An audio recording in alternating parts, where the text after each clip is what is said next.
Odiochieng' maber nyakoro mugejo kamoro moro mentegi no mara ni iriyo eyo makare kata ka ikurine migago mari odiochieng' ma kawuono tarik 25 dwe mar 9 higa mar 2024 ngeno mara ni ntiere kar kae kendo ikore mar yudo weche manyien mabiro osebedo kwachoko ni kawuok e kor gwenge ma opogore odiochieng' ni ma kawuono mabende wadhi bedo kae kawa menyo ni weche manyien mae konde duto ma pacho kae gi weche mathoth nyakoro mo joma bedo kar kae are okinyi makonya ka sani wadhi bedo ka watoko ni e mesa ni weche manyien mag migago motelne mano warito weche.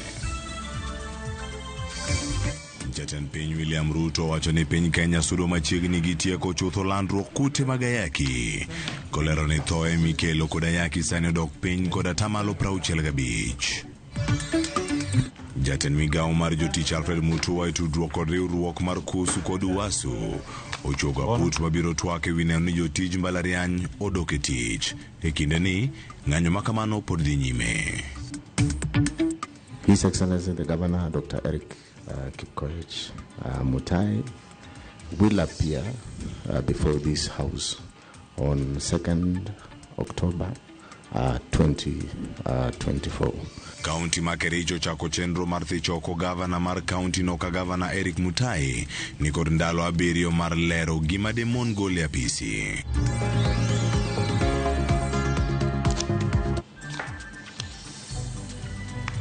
Machiegni nyakoro mugijwang' yud lendo ni achiel kachiel kamoro mora ma intiere gwenge ma yudowa indikonwa kendo ikonwa ni yudowa yo machal nade kokalo e mbui meko duto mag Ramogi TV kamonte kata Ramogi TV KE e mbui mar X, Ramogi TV e Facebook, Ramogi TV Kenya e mbui mar YouTube kendo indikonwa SMS line no menari adek auchiel nono indikonwa kendo ikonwa na waka intiere gwenge ma to paro mane ma intiere godo e weche manyien mabende biro ni odiochieng' ni ma kawuono weche manyien mag migago abedo kae ka kelo weche manyien nyinga Cleophas Oluoch jakisumo kanya kwar mokeo nyaka chisango machiegni.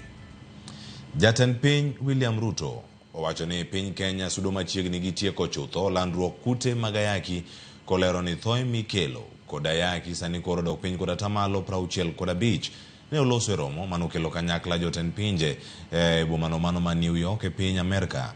Omedo wacho ni yore machon mago mag kedo gi tuo mikelo kod kute mag ayaki ok nyal konyo sani.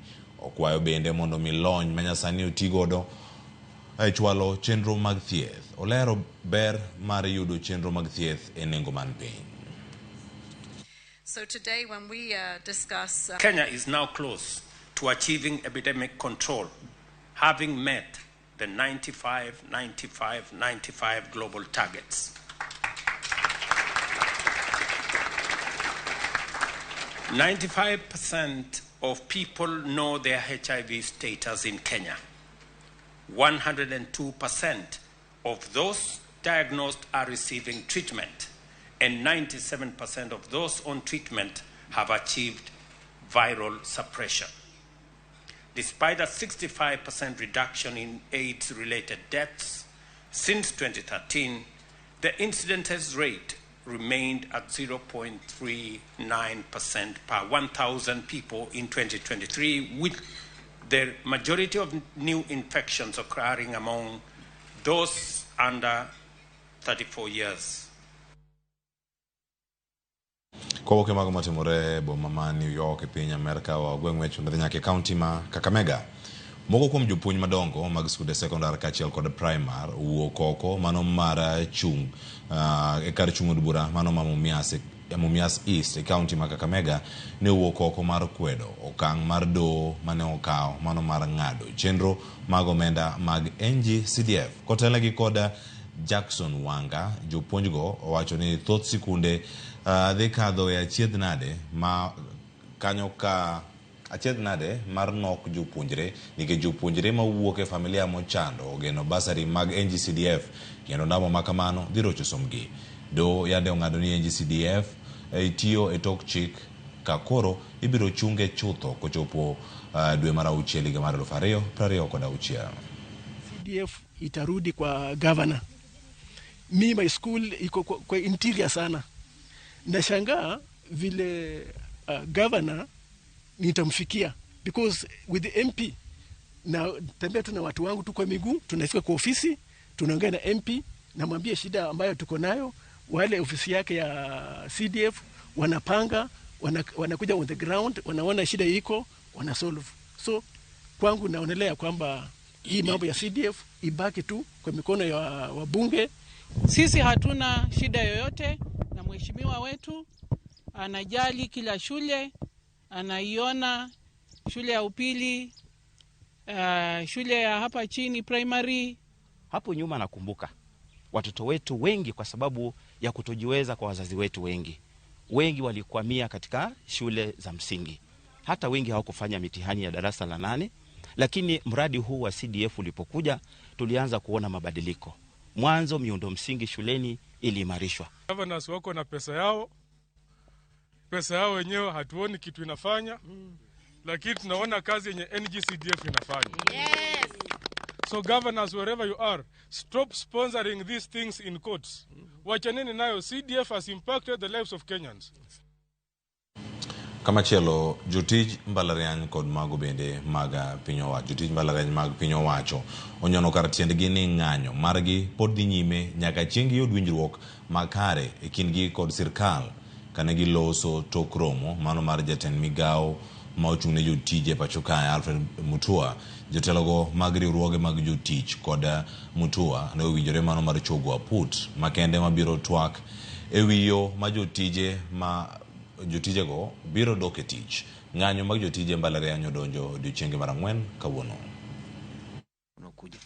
Kwa hivyo nitaomba, tunataka kusema ya kwamba tunataka, tuko tayari, the wadosi wa union wakubwa, and we have not really pinpointed out 1, 2, 3 that needs to be done.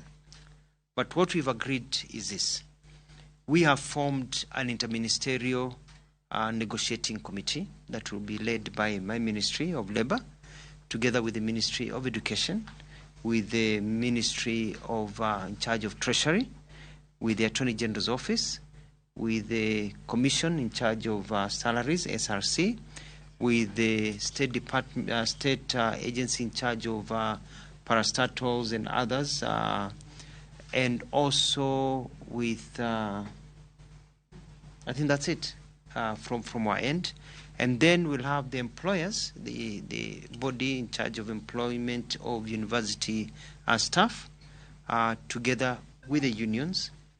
We have agreed, therefore, that that team is being cobbled so that by tomorrow we sit and look at what it is that we call in labor the low-hanging fruits. If those low-hanging fruits are agreeable, then it is possible for us to go ahead and perhaps look at ending the impasses, so that then whatever remains for the long term, that team that will have been formed can continue negotiating. Nikoro mjongo ranga ni matimore county Masiaya kamoko kuom jotelo ma Nyanza koro wuok oko mar siro Gavana Masiaya James Orengo mondo mi okaw kar Raila Odinga kako gai mar duond bura mar ODM podon Raila Odinga okaw kom mar riwruok mar pinje Afrika kata AUC dwe mar 2 higa manyien. Kata obedo ni noyier gavana ma Kisumu Ngire Peter Nyang' Nyong'o mondo taromo mar kuku maduong' mar tendo ODM e yor kojolo jaod bura e kaunti Masiaya Laktar Christine Ombaka kod nyawadgi mar Rieda Otiende Amolo wacho ni gavana Masiaya James Orengo ema ber gi komno. Ombaka wacho ni ODM en duond bura maduong' ma ok owinjo giketie tugo. Komedo ni jokanyo mag ODM dwaro mondo Orengo emoyier kako gai maduond bura mar ODM ka Raila oyudo kom mar AUC.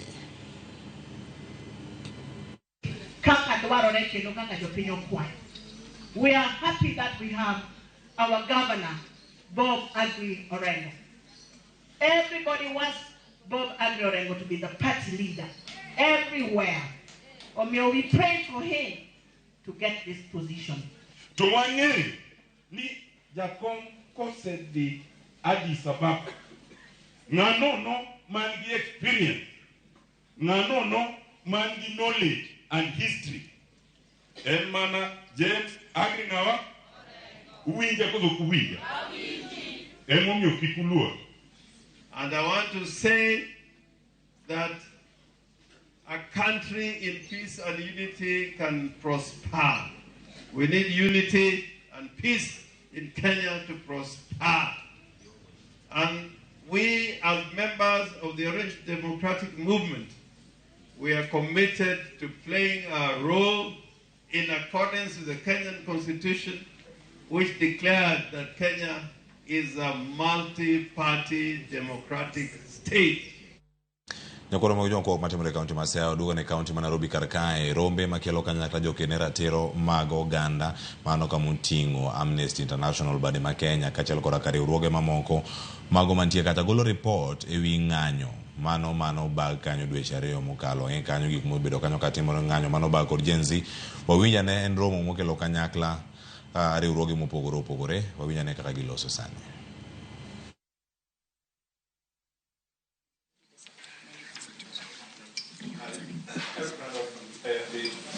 You've spoken about what you want to happen.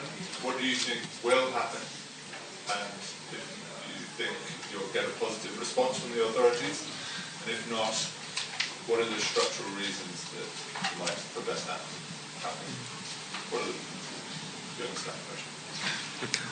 Maybe I can take that first question, and then are you going to take the question on abductions? No, Assembly's bill. Assembly's bill, okay. So we are wrapping up after this, yeah? Okay. So I guess over the 60 years of Amnesty International's experience, we have learned that one of our advocates, we continue to remain hopeful, and we continue to demand that there is behavior by institutions that are obligated under our laws anywhere in the world to essentially comply with the legal frameworks. It's impossible for us to predict what will happen. What we will say, however, is that there is a duty of care, there is a duty of responsibility that the Kenyan government, like all governments in the world, have to protect their citizens, to uphold human rights, and thirdly, to seek and ensure that those whose rights are violated, that they receive compensation, and there is accountability for those officers that are responsible for violating their rights. I think that's the position we are taking. We will hold that position, and it is up for the state to decide how it wants to respond. But we obviously would want to see a positive, lawful, and I guess human rights-based response to the issues that we have documented in this press release and in the other reports that we have done with regards to 2023 and 2024. I think we're going to have Article 19 respond to the Assembly's bill. So if I can just ask hop, skip and jump.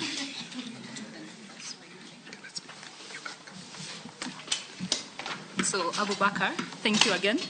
So, as I make reference to the Assemblies and Demonstration Bill that was brought up in May, before even the protests came up, May 2024, we have to recognize that this situation of protest, the bill that is suggested, and also in reference to the Public Order Act, it will affect all kinds of demonstrations, not just political-related demonstrations. Think of the situations where people have gone to the streets when something happens in their learning institutions, whether at the lowest level or at the tertiary institutions. So it is our bill. As the civil society, we have submitted memorandum. The timeline was on 9th of September, and we hope as many of us have participated, but there will be more opportunities. We are looking forward to when the parliamentary committee will share the details of public participation. We do not support the terms and the provisions in that bill, as it does not reflect the situation we are in as a country. In particular, the definition of terms has not been made more clear. They still have general terms that are very counterproductive in the state that we are in, whether you're looking at public order, public national security. They have not been clearly defined. We also have issues with the exorbitant qualifications and requirements of organizers when they are being told to manage individuals in the protest before, during, and after. That is a situation that is solely in the mandate of the police. How they support protests as required by law is very clear. So that cannot be passed on to organizers or even marshals during the protest. Lastly, it limits on the freedom of expression. There are specific provisions in that bill that state on how you should dress, where or how not to cover your face during the protest. And the basic reasons for protest is to be loud and to be visible, to bring public attention to a situation on the ground.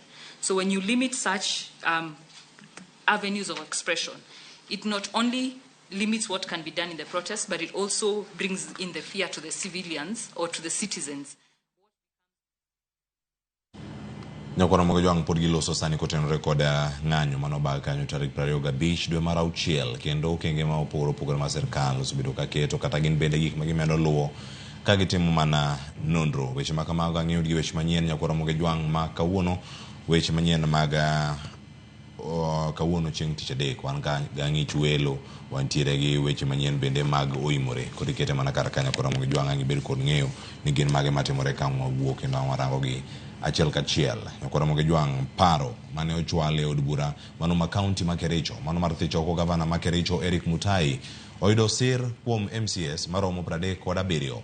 MCA ma Singowet Kiprotich Rogony lero ni gavana Mutai oseketho chike mag sirkal mamalo kod mago bende ma kaunti kachiel gi tiyo marach gi apisi mare kod koso luwo kata bedo gi luor e okang' mamalo. Gigo ma odonjne godo ting'o rem timo tije e yo makare kaka ne oyiere kaluwore gi chike ma pacho ka kendo rem luwo lai mag chano kaka omenda tiyo e kaunti. MCA no ma Singowet owacho ni apis gavana Mutai osebedo ka tiyo marach gi omenda mag kaunti ma oket tenge ne chenro mag dongruok. Gavana Mutai ni gindalo omindalo 7 mano mar timo ikruok mar chiwo duoko mare mondo mi onyis gimo miyo nego dong e apis. Of Article 10, Article 73 and Article 75 of the Constitution and Section 29 and 34 of the Leadership and Integrity Act 2012 by A. Overseeing misappropriation of funds raised for the victims of horrendous Londiani Junction accident tragedy in which over Kenya shillings 9 million of public funds were lost. His Excellency the Governor, Dr. Eric Kipkoech Mutai, will appear before this House on 2nd October 2024. And he is free, of course, to be accompanied by the lawyers so that he can defend himself before this House. So please note, and therefore that means this portion shall be moved and debated to conclusion on the same date of 2nd October 2024. Koki County ma Kericho orang matimore County ma Nandi. Moko kuom MCAs mawuok County ma Nandi mane okwedo chuogo komiti manono jotend migepe mag County ma Nandi kuom tiyo marach gi apis magi. Ne moko kuom gi ne oringo kendo wuok oko gi dhot machien. Magi ne otimore tok jopiny buogo mar donjo e od bura no ka gin kod ichwang' kendo ne gidwaro monjo MCAs go. MCAs ne okadho paro mano mar loso komiti no kendo koro gibiro nono tij jotend migepe kaunti ma Nandi manyaka sani kuom gino ma gidonjo ne gido mar tiyo marach gi apisi mekgi. Tunataka kusema ya kwamba Mr. Governor pamoja na MCAs wako ambao mmeshikana, we are very broke, we cannot buy that fear that you are selling to us. Tutasimama hapa hivi mpaka asubuhi kwa sababu ya haki ambayo tunataka itendeke. Masisi wetu ambao wafanyi kazi wanafaa wakuwa wame resign sasa hivi kwa sababu hakuna kitu inaendelea Nandi County. Tunataka kuongea pia kwa sababu ya MCA ambaye wanaunga mkono governor aendeleze corruption Nandi County. Tunaangalia mambo ya ghost workers ambayo imeendelea mpaka family na relatives wake wana earn salary ya Nandi County. Tunataka kusema ya kwamba sisi kama Nandi County tumechoka na mambo ya corruption. Hii ni sauti ya raia. Nyinyi mmeshindwa na kazi. Gavana mwenyewe juzi tunasikia watoto wetu wamefutwa kazi. Na yeye ndiye mwenyewe alipeana majina ya ghost workers. Tafadhali, kama umechoka na kazi ya Nandi County wewe ende nyumbani. Sisi tumechoka na wewe na leo hatutoki hapa Nandi County mpaka asubuhi. Hatutoki.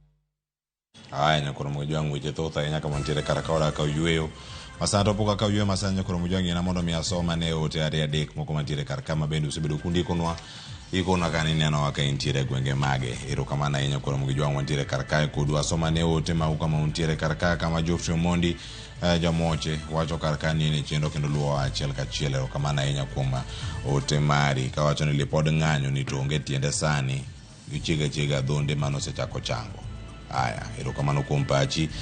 Steven Mwoma tiyo kodwa chendo karakae ka wayudo mamoko nyakoro mojwangu SMS line okoni ni oyawe. Enaria deka uchelo nono kikono wakanido yo machal nade. Cleophas aneni kantiere Mabuchi Suna Migori wacho ni Josiaya wae walo nyongo gi orengo gi jo ODM gino giwene wuon Lupita an Gabi. Erokamana ahinya. Winji maber ahinya an George kawuoka Karachuonyo. Erokamano kuom ote mari iwacho kanyo intiere Karachuonyo Kanam mi ote mari ochopo Ramogi TV. Migago, Cleophas, and Maurice Dianga, Woda Kamgundo, Republic, Anini Maler, Odaka, Wanka, Gijo Uriri, Podwa Medo Kwedo, Ngeto Manyocha, Ngadu Godoni, NGCDF, Ugol, Elwete MPs, Waonge Sheda, GMP Maromak Nyameta, Wachoni Jodolo, To Asero, Nimodo, Ugolagola Usuru. Ramogi Anonyango Otiato Kani Sirembe waneni maber Ramogi TV ler sana. Erokamana ahinya. Otieno Lunye wacho ni kawuoka Kala Kadem waneni malera ahinya. Wacho ni kawantiere karaka wacho ni ewi NGCDF onego gole lwet MPs akwedo wach makamano kabisa. Aya nyakoro mjo mendikonwa waduoko mathoth chenro en mar Migago kikidhi mabor.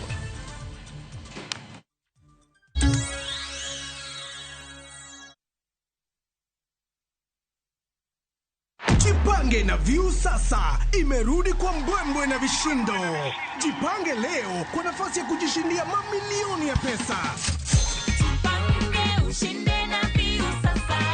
Bonyeza *487*3# na uweke 50 bob tu au tuma kwa paybill number 724177. Account number ikiwa ni nambari yako ya simu. Utapata content na point 50 za kuingia kwenye draw ya kujishindia 50,000 kila siku, milioni moja kila wiki na grand prize ya 3 million shillings. 3 million shillings. Jibambe na content nyingi zaidi, uongeze chances zako za kushinda. Jipange na View sasa.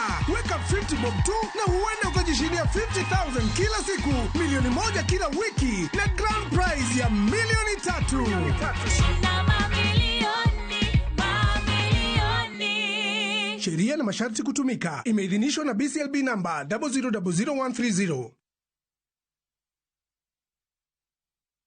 Dreaming of Italy, but worried about planning your trip? View Travel has you covered. View Travel invites you on a 5-day, 4-night adventure starting from $1,650. Sail to the enchanting island of Venice, where ancient canals whisper tales of the past. Immerse yourself in the grandeur of Rome, exploring its iconic landmarks like the Imperial Forums. Discover the artistic heart of Florence, a city inspired by the Renaissance as you witness the timeless craft of Murano glass blowing. With guaranteed departures, personalized quotes, and our unwavering commitment to reliability, View Travel is your trusted partner in creating unforgettable Italian memories. Book your adventure today. Visit viewtravel.com.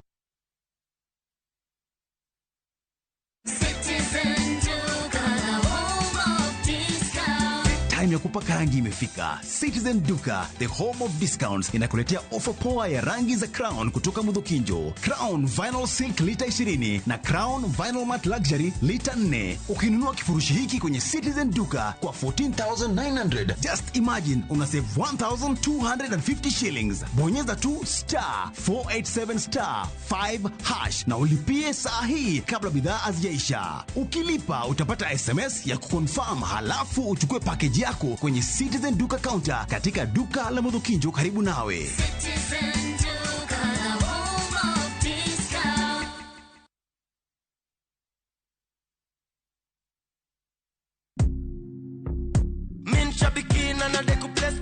My name is Sebastian Mutuku Wambua from Machakos. I am a retired systems analyst.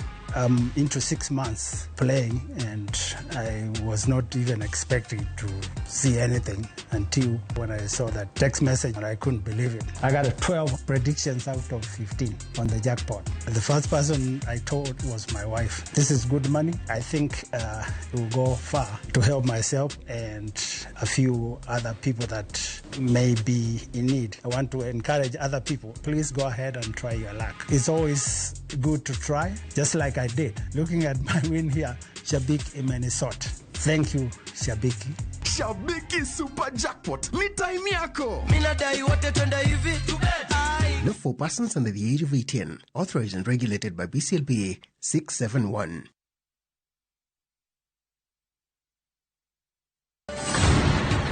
Eichung Punjab. Hera Mutegno Neodongo. Jod Sardani.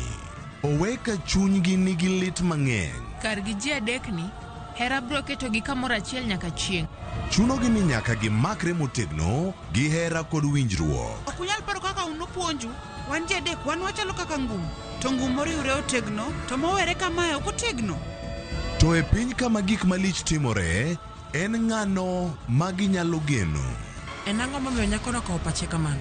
Kara nyakono en ng'a? Riwri kodwa e wuoth manyien mopong' gi hera kod chir.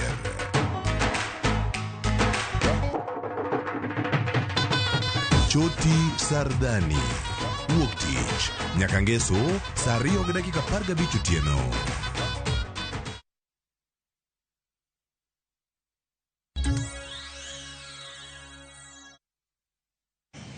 Macheni kendo nyako romo gi jwang' erokamano kuom kete kar kae mor mar ripodi keche weche manyien mag migago.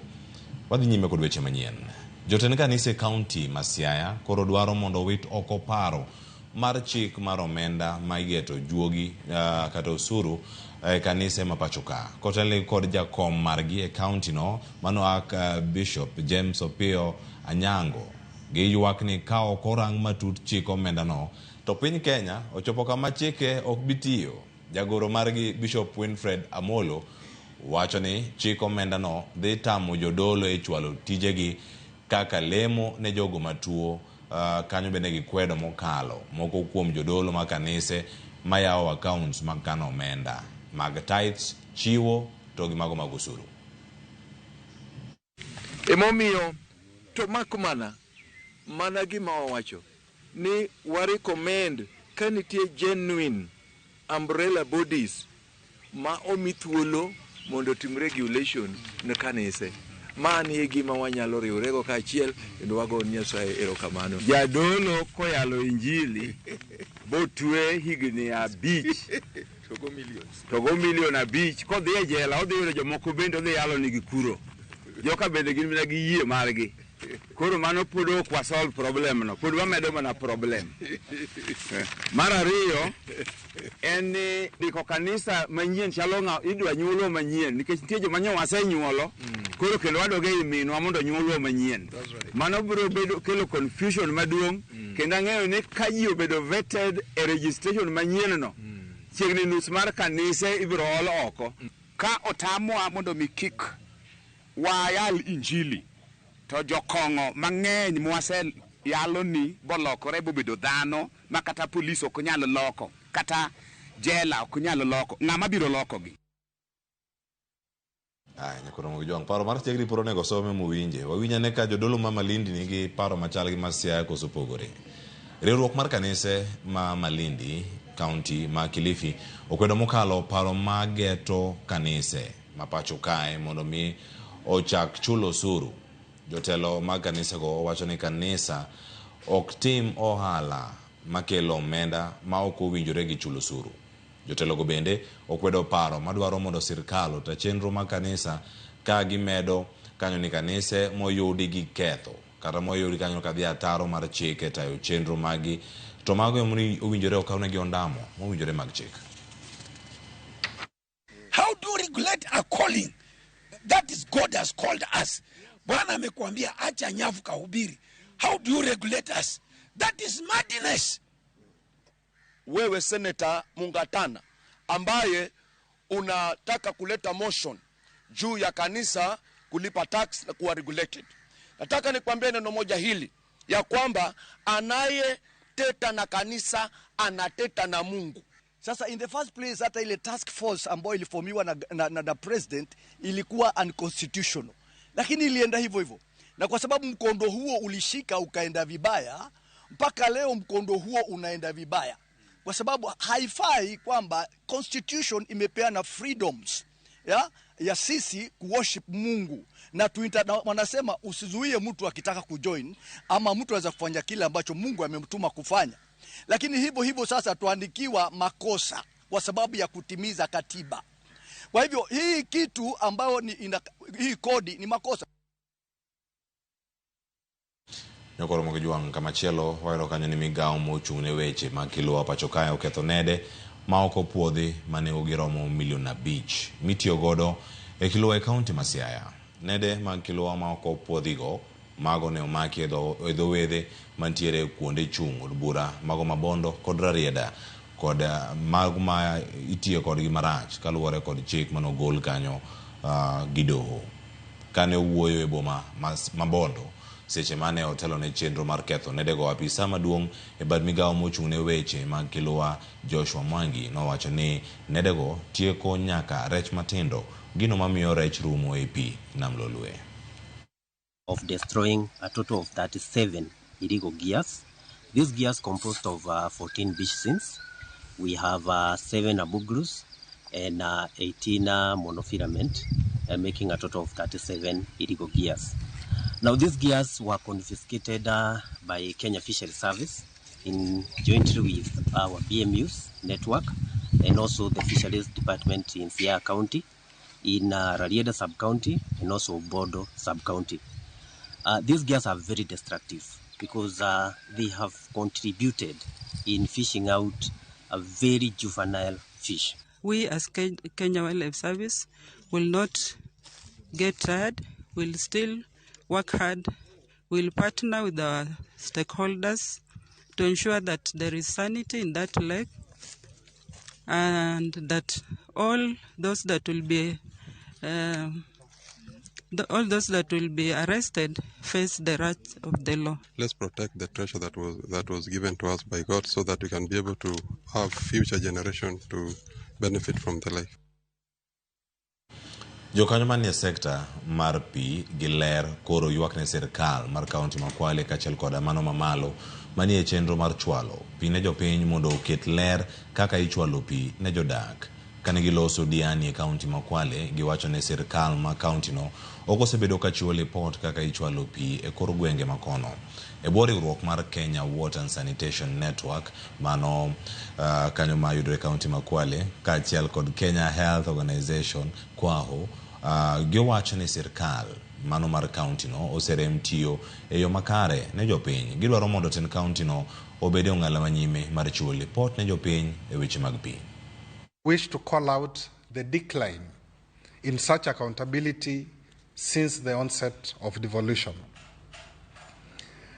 The lack of accountability in the water sector, particularly by county governments and associated partners, has been impacting water availability and access to Kenyans across the country. The government develops a mechanism for provision of real-time water sector data that is publicly available and which can be used for timely decision-making.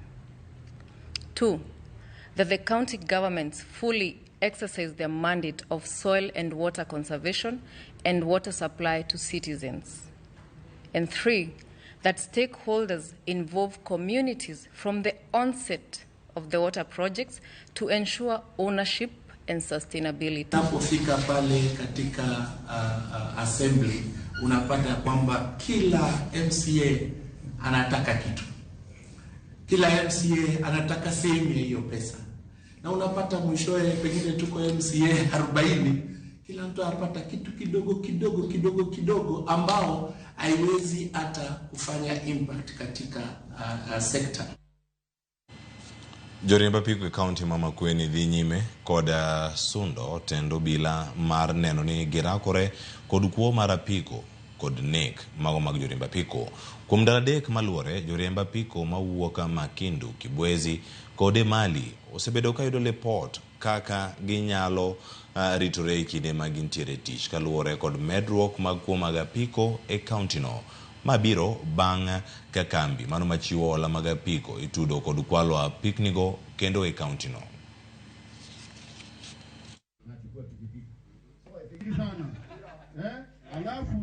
Kusanyika leo tukiwa na huzuni juu ya kupoteza watu wetu sana. Tulipoteza Sam hivi juzi mwenye tulibeba tukampeleka mochari na mguu. Kisha baadaye Makindu ukauliwa jamaa anaitwa Kamala. Kwa hivyo leo tumekusanyika hapa kutafuta the way forward vile tunaweza saidika. Pikipiki ambazo zinaibiwa tunazipata tena zinauzwa kama second hand. Tukiuliza unaambiwa hizi ni zile zimechotwa. Pikipiki imeibiwa Makueni, inaenda kuuzwa aidha Kisumu ama Kitui. So tukaona kuna hiyo mchezo inatembea. Mtu wa bodaboda akifa hautaona bidii yoyote kutoka kwa polisi wetu. Hii ndio tumetoa changamoto kwa pia kwa askari wetu. Wakati mambo kama hayo, uchunguzi uanze papo hapo na uendelee mpaka kina, ndio pia mwenye ameibiwa ama labda kuaga ama kuumizwa uweze kupata haki. Cha muhimu ni kushirikiana na wao in case kumetokea any issue ya pikipiki imepotea, just to make sure tunaendelea kuwasaidia na kusaidiana na maafisa wa polisi vile nimesema ili kurecover zile assets. Koromo Gejwang wadhi nyime kod weche manyien kama dokanjo dak e gweng' ma Migadini mano e kare chung' od bura ma Changamwe kaunti ma Mombasa ne jugo koko mano mar kwedo chenro mag joket mwandu moro dwaro gero kambi mano kanyo maloso muya kata mano mar gas mantiere alwora kanyo magidakie. Luoro margi en ni gas no kidek much kendo kelo negi masira, omiyo gidwani jaket mwandu no omany kama chielo ma onyalo gede mopogore gi gwenge kanyo. Joja oko nigi ler mathoth kuok Mombasa. Ma en gweng' ma Migadini e od bura ma Changamwe Mombasa. Kae ema jaket mwandu moro ikoni nitiere kod chenro mar gero factory mar gas, gino ma jodak ma alwora no kwedo e okang' mamalo. Wasiwasi wetu ni hii, hatutaki kuchomeka na gesi, hatutaki kabisa. Tuna watoto tumewazalia hapa, wamekulia hapa. Kuna nyeria kubwa sana huko Dongo Kundu mahali hakuna watu. Mimi gasi yenyewe hapa ililipuka 6 ndio kgs. Nina alama hapa mguuni. Niliketi 2 months nyumbani. Je, hizi millions of tons si tutakuwa majivu?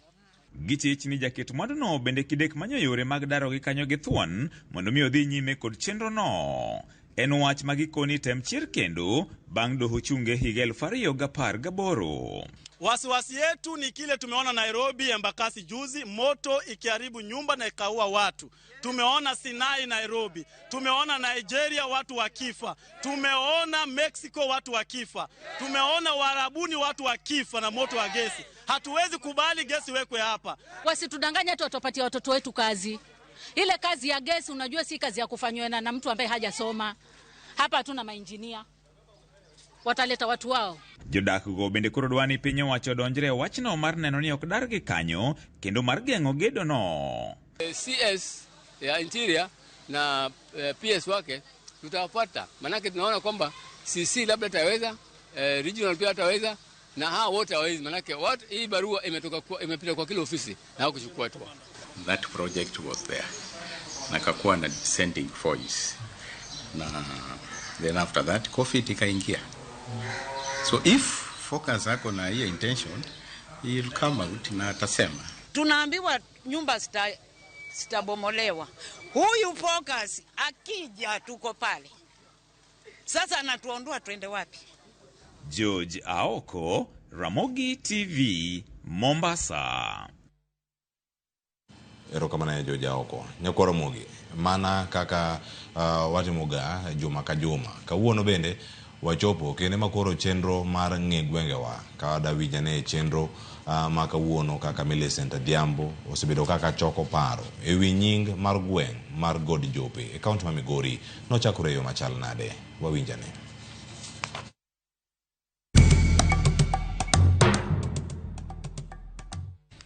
Jaramogi Ajwang' machiegni kendo e telo machielo e chenro ni mar ng'e gwengewa.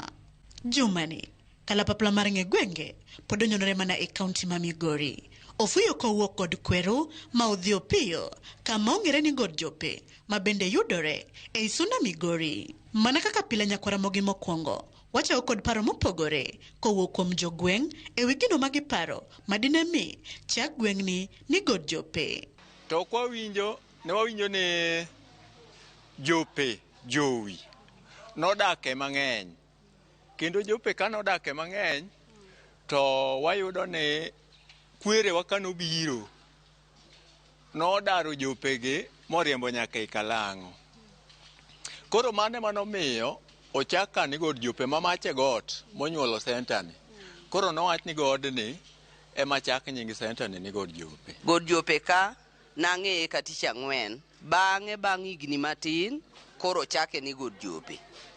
Tich ang'wen ni nokanono tie tich ang'wen mondo ang'e ni tich ang'wen ne en ang'o. An dho no ka jaluo ahinya. Joluo chako nga kumoro gi nying gima luwore gi kanyo nikech ka to Jope nodake ka ne en chuny bungu to nikech wachiegni gi Kalang'o jowi ka nodhi odar. Nyakwaramogi bang' winjo paro mopogore e wi kaka jogweng' lieko kotino kod nono mar God Jope. We koro wawinj anena ni adieri kotino kod kuku mar wach ni kanye e wi nying mar God Jope kendo kaka gweng'ni ne ochakore. E kinde machon kane ji odonjo e pinyni higa mar 1996 ne nitie jodongo ariyo manobiro e pinyni, achiel kuomgi ne Umbwa gowadgi miluongo n'Omuga. Koro kane gibiro e pinyni to ne giyudo ka pinyni ne otimo bungu noyugno. To ruoth mane rito pinyni niluongo ni Chacha. Chacha ne en jasuna, to en manorito pinyni chakre gi Ribe Mwalo nyaka malo Sagege Kianja. Koro ka jogi nobiro to jogi ne joma wigi tek mane ok winjo wach. Koro kane chief oluongogi to ne gidwa tiyo gi teko mar chief. Koro chief Chacha ne neno ni jogi nyaka dar dog kuma ne giaye e piny Karachuonyo gi Nyakach. Koro Umbwa kane obiro ka nodak piny Mwalo kocha. Koro ka chief notamre ni darogi, ne gidhi ir jaduong' moro ni Kasuku mane loko wach ni DC ma Kisii. DC no niluongo n'Onduso. Koro bwana ni nochiko bura, nopenjo Umbwa gi Omuga kuma ji nyalo rome. Ne ginyisogi ka ni wan gi got moro motimo bungu maleng'eny, Jope nitie, Omuga nitie, kod le mamoko nitie. Koro bwana ni DC ne noyienegi nobiro ka. Omiyo DC noringo gi faras midobiro nyaka God Jope ka. Nochung' ka, noyudo ka pinyni notimo bungu. To joma ne en ka nopuro gik machalo ndalogo bando ne pod onge. Ne wan kod bel, oganda, njugu, ng'or, alang'o kod gik makamago. Koro ka jogi nopuro gigi, jogi nokelo gigi nyim DC kanyakla achiel. Koro ne ginyiso DC ni DC ne gik man ka mwatimo. Wapuro rabuon, wapuro bel, wapuro ng'or, gik makamago mwakonyorego. To leme e pinyni chama chama. Koro mae makwanyiso ruoth ni mondo konywa ni kik igedhonwa cham, to ruoth neno ni wiwa tek, odwani mondo odag, wan mondo wadog thurwa. Koro wan kwadak to gigegi waweyo ka, ng'ama biro tiyogo kata ng'ama biro chamogi, to wadhi dak kanyo to wan ma e thurwa. Koro ka DC nowuoyo kodgi mi notieko kogik, DC Onduso nong'ado wach ni un joma ni ka, un jodhot mane, ni wan Joramogi. Koro joma ni ka mobiro ka Joramogi gi monde man ka, gi jodongo man kagi, to gi gik mupuro man kani, pinyni amiyou, ibiro luonge ni Nyati. Koro ne en Jope. Koro miyo got man ka emomiyo noluonge ni God Jope. Ma e gima nomiyo ni God Jope noluonge ni God Jope, kama ne le mari nitie to moloyo Jope ne nitie mang'eny. We koro wawinja nena ni umb God Jope landore kod weche kata timbe mage. Tiang' wapuro mang'eny. Mar ariyo, ndawa be ji puro. Warwako kabila mora mora, wadak go ka. Wanyalo timo achiel ariyo adek nikech maendeleo mar tiang', rabolo, avocado, sani okuche ni koni biro nyaka pono avukete wage, gimiyo matin wasavo go ngima wakwadhi mana maber. Bando ne akati tere cereal Kianja. to bando gi kanose ya Homa Bay kata Meoro bando gi ne kawo gi loche ni tero nyaka Nakuru nyaka Nairobi serial board makuno madongo dongo mondo nokony jo Kenya. To bende nitie dongruoge mag od jope osenyuolo ne jodak malora ni nyaka ne ochakre. Kano gikiga 1950 ne wan gi jaduong' maka mani luongo ni Misaka Gwenyo. Misaka Gwenyo chako chiro ni luongo ni Kagwenyo mano chako center moro kama tin no kuocho to kelo tam to ji ngiewo. Jakoba ukane yango ringo Misaka to noketo duka mano kuo lewni moko mag marudufu to gi Japan no kuone ji mane rwako. Nyaka kanyo dongruok mag god jope osenyuolo duong' kabisa. Stima ne onge chon kendo ne wadhi kaka ndalo mane pod anyuol ne wadhi ma klinik Migori. To sani wan gi klinik god jope waka. Pi be wan go ka. Lam wan go do ni poko tieke bati biro tieke. Skunde moko ni konwa ni joma chon ne dhi Nyamome, moko ne dhi Choyo, Nyarago, Yawendo, to gi samo wuene. Skul nitie. Gin rem mage ma pod giywago magi gombo ni mondo timnegi alwora mar god jope mondo gweng'ni omed ting'ore malo. Buru chamo wakia oyore kidhi Wasiyo. Gichopnwa Lam. Mondo chuodho gi buru orum. Gedo pod otiyo. Koro wakwayo ni ka sirkal oyie to gikele chike moko manyalo miyo investors nyalo biro mondo ting' karo kamalo. Tuna istika gichak gipognwago kendo constituency machielo mondo wuo constituency ariyo nikech mbunge ma wan go kine oring modhi Kianja kuma Suna istugike ochako dhi mpaka wagi Transmara kuma Lango nitie ochako oring mochako dhi Mwalo Kadem mochako duog nyaka koni duong' pek kata ng'ata achiel kata tiye tiji ok nyalo bedo maber. Koro ji chani mbunge ok tito kare pinye maduong' otime nade pinyo ewe gi duong'. Stima moro nokelo aka ineno polis moko kochungo ka. Kata in na giwendo ni yori obiro no chiemo welo biro kaka kura wane kanisa ka en odhiambo. Kiketo chiemo e mesa. To ka polo mele oweji gi mudho. Rem ma wan go en man ndach wan nyaka gi finish go. Alafu this market bende ne giwuondo wa Ochilo Wamboko ka nobiro ka ne giwacho ni gibiro yawo nwago maber. To pod waneno mabati machon mapok na wadwaro wanwang'. Pod ni mana kanyo mine wage wawuondore ni wane chiro to kare koth chwe chiro no sawa. Taya gini gipoko nodonjo kata e chiro ka. Koro manere kaka dwadonge ni chiro. Pi waneno kwada ni wamodho to kwane ko biro kaka wadware. Kare koro nogure nang'o. Serikal oningo ng'iwa maber kabisa. Kaka sirikal nowacho ni Mama Mboga chieng' moro biro ting'owa malo. Wan Mama Mboga ma god jope county, Migori county god jope ward. Waonge dongruok mora mora nikech sirikal ogo tok gimiyo watok gi. Mana kamano nyakwar mogigi kanye mwachopo gode giko matelo makawuono e chendo ni mar ng'e gwengewa. Kikidhi mabor, medikete mane wang' jowi mari mar Ramogi nikech kae ema medo kelo ni nono mar gwenge mopogore. Oriti masani. Nyinga Millicent Adhiambo kata kiero inyaluonga ni Nyaboma.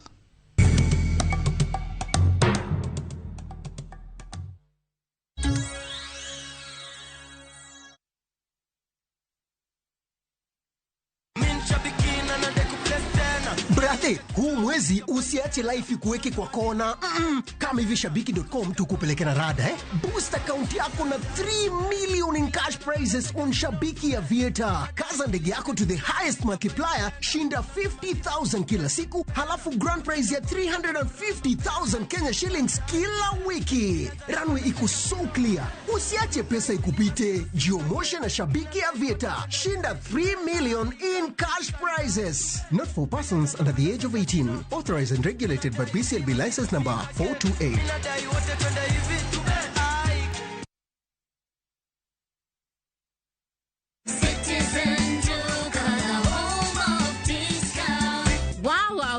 Wow. To all the lovely ladies out there, Citizen Duka, the home of discounts, inakuletea the lovely lady package from Quickmart yenye iko na mahitaji yako yote ya kila siku. Dettol soap 75 grams 2-pack, 550 down to 399. Vaseline Cocoa Glow Lotion, 570 down to 399. Dove Roll-On Original 50 ml, 475 down to 285. Always Maxi Thick Extra Long, 189 $99 down to $169. Packing bag 40 shillings. Ukinunua hii package yote ukitumia Citizen Duka, utalipa only 1,292, meaning utasave 542 shillings. Piga *487*5# na ulipia saizi kama vitu bado ziko kwa stock. Ukishalipa utapata confirmation message, meaning unaweza enda kwa any Citizen Duka counter ya Quickmart and you get to pick your products. Unangojea nini? So ulipia saizi ndio ufurahie discount yako ka stock bado iko. Citizen Duka, home of discount.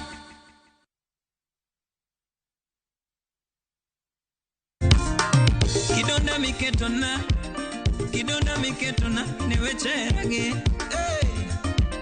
Rama nyagini rama Nyathina gini rama Yabenyiri gini rama Weketa gitingane Ango muloko pachime nyagiera Aworo Ango muloko pachime nyagiera. To get Susumila as your skiza team, dial *812*784#. Ramogi TV, Eod Jutumeduto.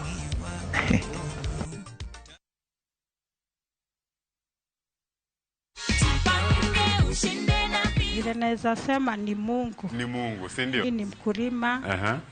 Ninajua itanisaidia sana. Ndio hii cheki yako, angalia amount uhakikishe ni hiyo.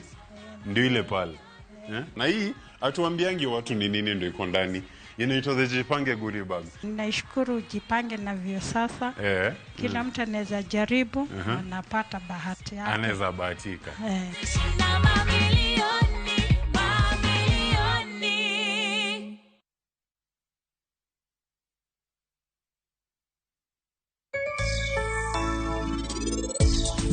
Alot ni nyocho itene odongo mang'eny modhi obedo piny kama kobedo piny koro obedo gi sunburn chieng' wang' nikech odhi oriwore gi lowo nikech pok nowatimo mulching ka.